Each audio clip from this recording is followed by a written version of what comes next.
Opa, e aí pessoal? Nesse vídeo nós continuamos nosso estudo das funções de várias variáveis e nós vamos introduzir um novo conceito que é o de superfícies diferenciáveis.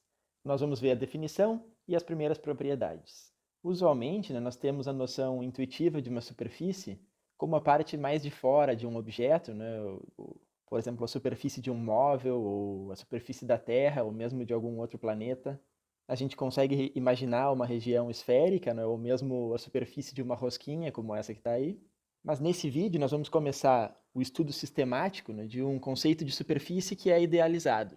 Assim como já são idealizados outros objetos da geometria, como pontos, retas e planos. Por outro lado, como é de se esperar, o nosso conceito ele é inspirado nessa noção intuitiva que nós temos de superfície.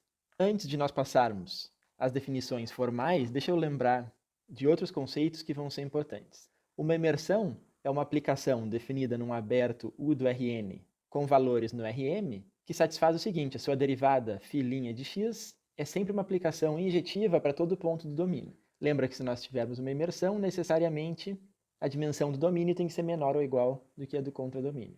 Um mergulho é uma imersão que adicionalmente deve ser um homeomorfismo sobre a sua imagem. Em outras palavras, existe a aplicação inversa φ-1 e essa aplicação deve ser contínua com respeito à topologia induzida na imagem de φ. Para que a diferença entre esses conceitos fique mais evidente, eu vou mostrar uns exemplos que eu acho que todo mundo deve manter em mente para diferenciar um conceito do outro. Nesses primeiros exemplos, nós temos uma aplicação da reta no plano R2, cuja imagem representa uma curva. No primeiro caso vermelho aqui, observem que o vetor velocidade pode ser tomado de maneira que φ pode ser uma imersão da reta no plano, nesse caso em que a derivada é sempre diferente de zero. Observem, no entanto, que essa aplicação não é um mergulho, já que a aplicação não é injetiva, que essa autointerseção indica que dois valores de x estão indo no mesmo ponto do plano. E ainda, assumir injetividade não é o suficiente para os nossos propósitos, porque aqui no segundo exemplo nós temos uma aplicação injetiva, portanto é invertível sobre a sua imagem, mas apesar de ser injetiva, a inversa φ-1 que existe não é uma aplicação contínua. Um mergulho nos fornece, portanto, um tipo de inclusão que é bem mais comportado que uma imersão ou mesmo uma imersão injetiva. Nós temos a existência de uma inversa que, além de tudo, deve ser contínua. O mesmo tipo de raciocínio serve para superfícies de dimensão 2, digamos assim. Nós podemos ter uma imersão cuja imagem possui autointerseções, podemos ter uma imersão injetiva, tal que a aplicação inversa não é contínua, e um mergulho, que é como se fosse um tipo de inclusão no R3 que é mais comportada. A nossa noção de superfície diferenciável vai ser a seguinte: nós vamos pedir que cada pontinho do conjunto que nós vamos chamar de superfície possua uma vizinhança que pode ser parametrizada por uma função φ, que é um mergulho. Vejamos a definição rigorosa.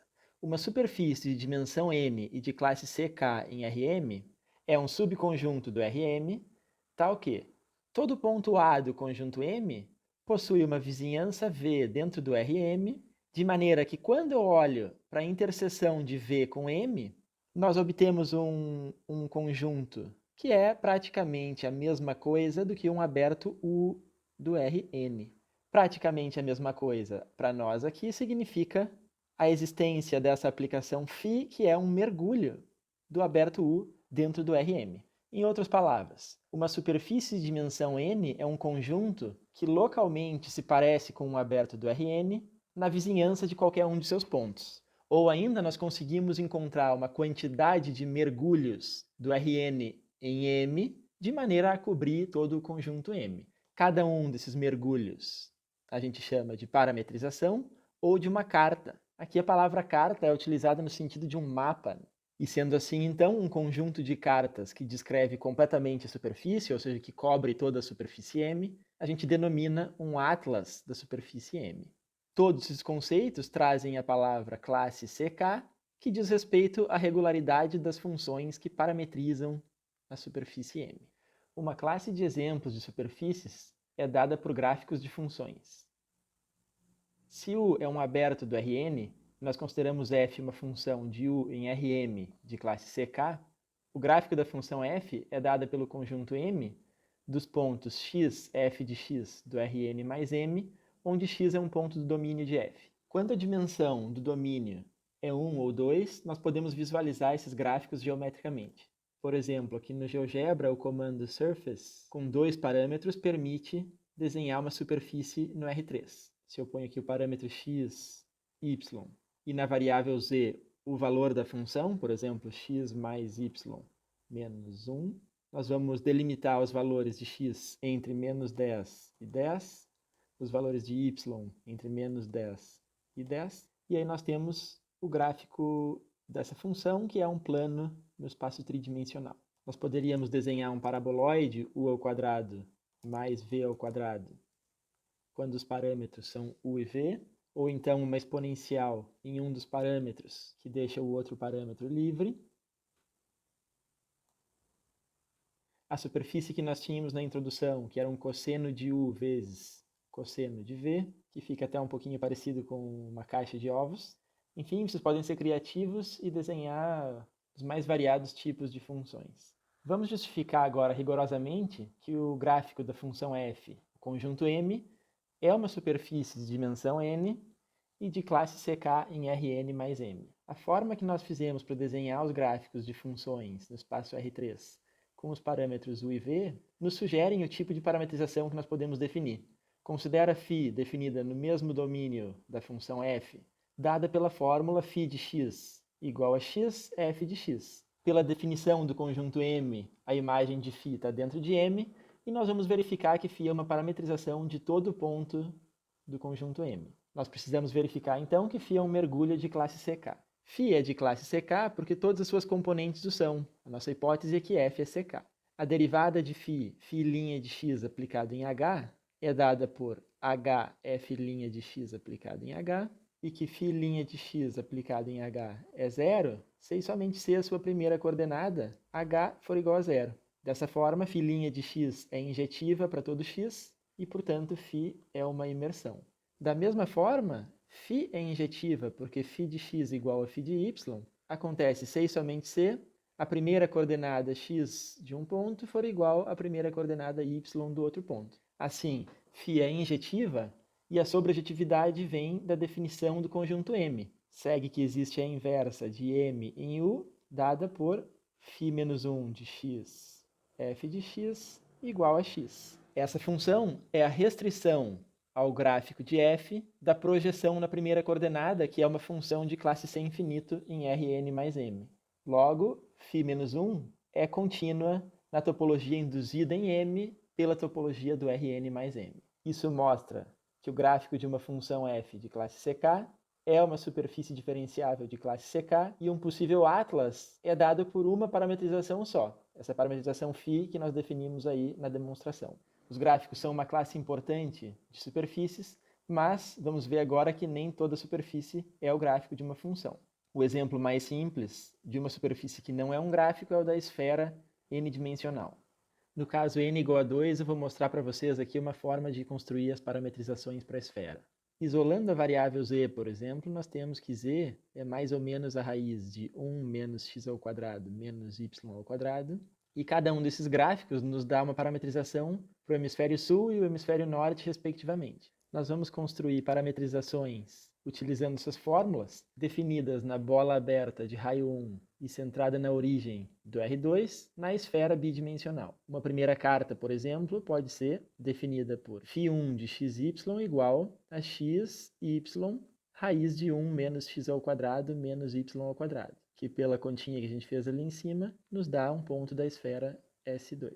Desenhando a imagem dessa parametrização φ1, como eu mostrei anteriormente, nós ficamos com o hemisfério norte aí da esfera bidimensional. Uma segunda parametrização, φ2 de xy, pode ser considerada com o sinal negativo, o que nos dá o hemisfério sul da esfera bidimensional. Notem como os domínios das parametrizações são abertos. Todos os pontos na linha do equador da esfera não estão na imagem de nenhuma dessas parametrizações aí. E, portanto, nós precisamos de mais cartas para obter um atlas de S2. No entanto, assim como nós isolamos a variável z, nós poderíamos ter isolado a variável y. E aí nós conseguimos definir mais duas cartas, φ3 e φ4, que parametrizam outras duas metades complementares da esfera. No desenho, nós ficamos com essa metade verde do lado direito, que é a imagem da parametrização φ3, e do lado esquerdo, a imagem da parametrização φ4 em laranja. Mas notem que essas 4 parametrizações ainda não foram suficientes para cobrir toda a esfera bidimensional. Por exemplo, o ponto 1, 0, 0 e o ponto -1, 0, 0 não estão na imagem de nenhuma das 4 parametrizações, já que os domínios são bolas abertas em R2. Assim, nós consideramos outras duas parametrizações, φ5 e φ6, que correspondem a isolar a variável x na equação que define a esfera S2. Ao desenhar as imagens dessas parametrizações, notem como nós obtemos outras duas metades da esfera, que agora sim cobrem todos os pontos, em conjunto com aquelas 4 parametrizações iniciais.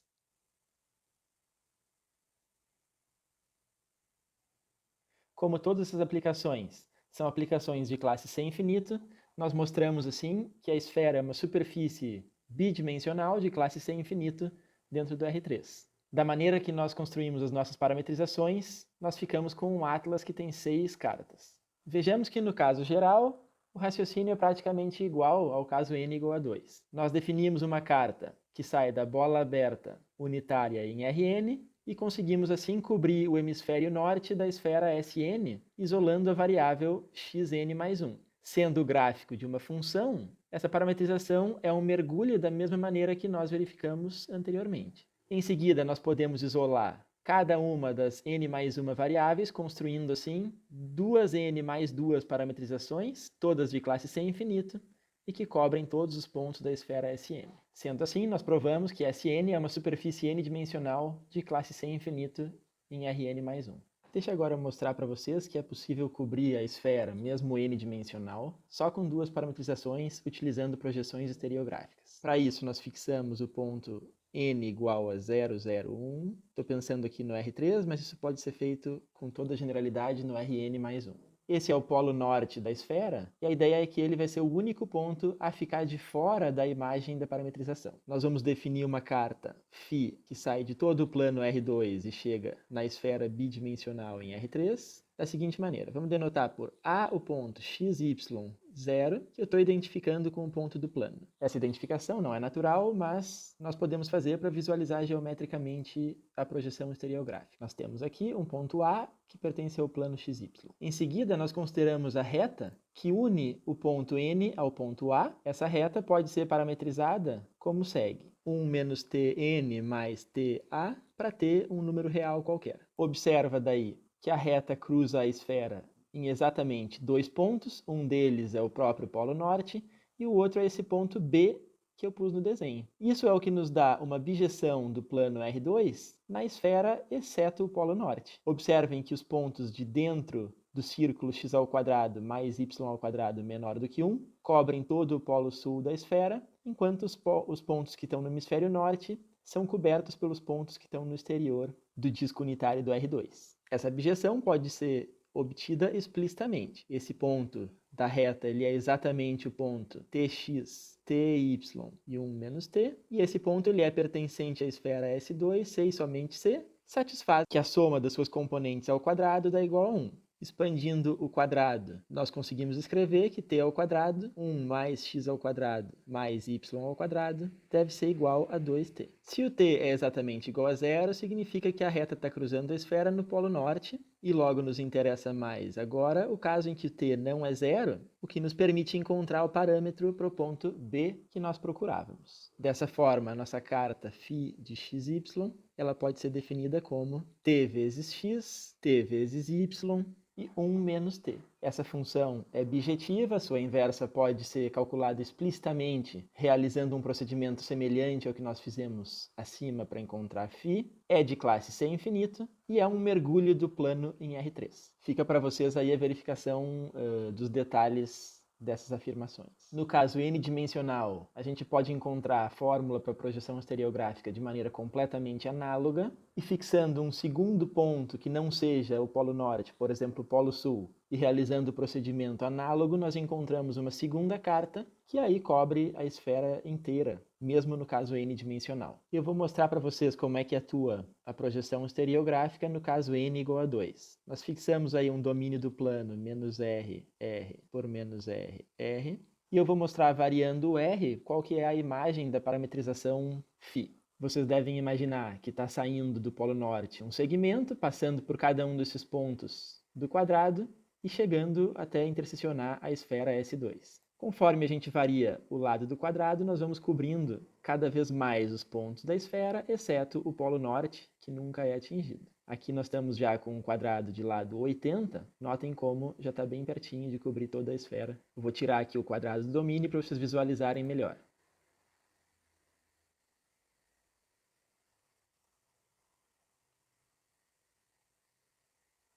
Esse formato, tipo uma florzinha, né, aparece pelo formato que eu escolhi o domínio, né? Nós estamos olhando para a imagem de quadrados. Se vocês tivessem escolhido círculos, por exemplo, nós veríamos um círculo aqui na parte superior da esfera. Ainda outra possibilidade de parametrizar a esfera seria pelas coordenadas esféricas conhecidas lá do cálculo. Notem como o parâmetro φ variando de 0 até π vai nos dando uma variação maior do ângulo dos pontos com o eixo z, enquanto o θ variando de 0 até 2π está nos dando uma rotação em torno do eixo z. Sendo o domínio aberto, nós já conseguimos imaginar quais os pontos aí que não estão sendo cobertos por essa carta. São todos os pontos no semicírculo contido no plano xz, que tem o valor de x positivo, aí, incluindo o polo norte e o polo sul. Uma segunda carta que permitiria cobrir toda a esfera poderia, por exemplo, fazer o procedimento análogo para um semicírculo que não interseciona esse aí. Por exemplo, esse que eu desenhei em azul. Um primeiro exercício que eu deixo para vocês é a de obter uma parametrização do toro bidimensional em R3. Lembra que o toro é a superfície daquela rosquinha que nem nós vimos no início desse vídeo. Uma dica sobre como fazer isso é a seguinte: vocês podem desenhar um círculo, por exemplo, no plano XZ, que está para um dos lados da origem, e depois pensar numa matriz de rotação em R3 que faz a revolução em torno do eixo Z. Isso nos daria uma rotação no plano XY, mantendo a altura Z fixada. Fazendo esse procedimento, nós passamos então a fazer uma rotação em torno do eixo Z desse círculo. Observem que um dos parâmetros é utilizado para fazer o círculo em uma das direções, enquanto o outro dos parâmetros faz a rotação em torno do eixo Z. Sendo o domínio de definição da carta um conjunto necessariamente aberto, toda uma parte do toro aí não está contida nessa parametrização. Fica um exercício para vocês estudar se só mais uma parametrização seria suficiente para cobrir todo o toro, ou se nós precisaríamos de mais. Eu deixo outros dois exercícios que são os seguintes. O primeiro é verificar que o produto cartesiano de duas superfícies, ou mesmo um número finito qualquer de superfícies, nos dá uma outra superfície diferenciável cuja classe de diferenciabilidade é a menor dentre as duas e a dimensão é a soma das duas. Nesse contexto, é comum de definir o toro n-dimensional como um produto cartesiano de círculos unitários de dimensão 1. Sendo assim, por exemplo, o toro bidimensional seria um subconjunto do R4. Faz parte do exercício entender como que esse toro subconjunto do R4 se relaciona com o anterior, que foi completamente descrito dentro do R3. Existe um homeomorfismo, um difeomorfismo, essas seriam propriedades naturais. Agora nós provamos uma propriedade local das superfícies diferenciáveis. Nós vimos que nem toda superfície é o gráfico de uma função, mas nós vamos mostrar agora nessa proposição que localmente toda superfície pode ser vista como um gráfico. Se a superfície é de classe CK, o gráfico também pode ser tomado de uma função de classe CK. Nós vamos escrever M, a superfície cuja dimensão é n, e tem classe CK dentro do Rm. O que nós devemos mostrar, portanto, é que todo ponto da superfície possui uma vizinhança que pertence ao gráfico de uma função f de classe CK. Variando os pontos A, possivelmente nós vamos obter, claro, funções diferentes. Seja então um ponto da superfície M e φ uma parametrização de um aberto U do Rn que contém esse ponto A na imagem. Uma parametrização assim existe pela definição de superfície. Logo, existe um ponto no domínio da parametrização que chega no nosso ponto A de M. Sendo φ uma imersão, nós temos que a sua derivada no ponto x0 é injetiva e, portanto, todas as colunas devem ser linearmente independentes. E daí nós conseguimos separar n linhas que vão formar uma matriz quadrada. Sem perda de generalidade, nós podemos assumir que são as primeiras linhas e o caso geral seguiria de maneira completamente análoga. Nós denotamos, então, por π a projeção nas primeiras n componentes. Assim, quando nós fizermos a composição de π com φ, sendo π uma transformação linear, a sua derivada é novamente igual a π. E então, a derivada de π composta com φ em x0 tem como matriz associada exatamente a matriz n por n obtida ao considerar só as primeiras n linhas, e, portanto, é invertível. O teorema da função inversa implica, então, que localmente essa composta é um diffeomorfismo, ou seja, existe essa vizinhança U0 de x0 e V de π de A, tal que a restrição de U0 que chega em V é um diffeomorfismo. O desenho é o seguinte: nós começamos com um aberto U parametrizando uma vizinhança de A, e a partir da projeção nós obtivemos uma vizinhança U0 de x0, que possivelmente diminui a vizinhança parametrizada. E agora nós vamos verificar que essa vizinhança φ de U0 é o gráfico de uma função f, de classe CK. Para isso, nós vamos considerar uma outra parametrização de φ de U0, dada por φ composta com o diffeomorfismo inverso, π composta com φ. Essa é uma função definida de V e que chega em φ de U0. A composta de um mergulho com o diffeomorfismo, novamente é um mergulho, portanto, de fato, psi é uma parametrização dessa vizinhança de A. Nós temos, assim, que psi é um mergulho e que, além disso, a projeção de psi nas n primeiras coordenadas nos dá a função π composta com φ, composta com π composta φ na menos 1. Associando essa composição assim, nós temos que essa é a função identidade. Em outras palavras, psi de x nas primeiras n coordenadas é simplesmente a variável x, enquanto nas demais nos fornece alguma função de x. Observa que essa função está definida com valores numa vizinhança V do Rn e chega em Rm menos n, já que esse ponto, imagem de psi, é um ponto do Rm. Além disso, psi é uma função de classe CK, o que implica que todas as suas componentes são de classe CK. Nós acabamos de ver, então, que a vizinhança parametrizada φ de U0 é exatamente o gráfico dessa função f. Isso era o que nós queríamos demonstrar. Pessoal, era isso que eu tinha para falar hoje. Nós nos vemos no próximo vídeo, onde nós continuamos o estudo das superfícies. Um abraço aí.